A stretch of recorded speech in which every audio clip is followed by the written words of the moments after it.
അസ്സലാമലൈക്കും ചങ്ങന്മാരെ. അപ്പോൾ ഞാൻ റമദാനിൽ ഇന്റെ ഒരു ഡേ എങ്ങനെ മുമ്പോട്ട് കൊണ്ടുപോകുന്നത് എന്ന് നിങ്ങൾക്ക് കാണിച്ചു തരാം. So welcome, this is day 21.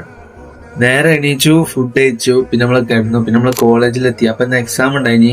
അപ്പൊ എക്സാമിന്റെ ക്ഷീണം ഇതും കണ്ടുപോയി മാറ്റാണെന്നാണ് എനിക്ക് തോന്നുന്നത്. ഇവന് പിന്നെ ഫുൾ ടൈം ഗെയിമാണ്. ഫ്രീ ടൈം എപ്പോഴും കിട്ടണോ അപ്പൊ അവൻ ഗെയിം കളിക്കും. അതാണ് അവന്റെ പണി.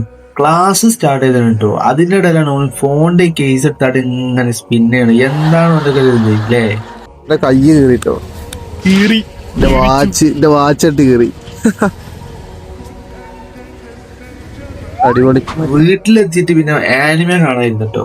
ഈ ആനിമേ കാണുമ്പോൾ പ്രത്യേക ഒരു സുഖമാണ്, രസമാണ്. പക്ഷെ ആൾക്കാർ പലതും നോക്കണ്ട. അങ്ങനെ പിന്നെ നമ്മള് നോമ്പ് തുറന്ന് നമ്മള് ജിമ്മിൽ ഇറങ്ങാം കേട്ടോ.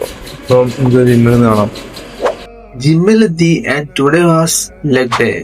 ലെഗ് ഡേ എന്ന് പറയുമ്പോൾ തന്നെ most of the people skip ആക്കുന്ന ഡേ ആണ് കേട്ടോ. പക്ഷെ എനിക്കത് സ്കിപ്പ് ആക്കാൻ പറ്റില്ല, അതങ്ങനെ ആണ്. പിന്നെ നമ്മള് വീട്ടിലെത്തി, പിന്നെ നേരെ ഫുഡ് കഴിച്ചു, പിന്നെ നമ്മൾ കിടന്നു. അപ്പൊ ഇത്രേ ഉള്ളൂ. അസ്സലാമു അലൈക്കും, ഗുഡ് നൈറ്റ്.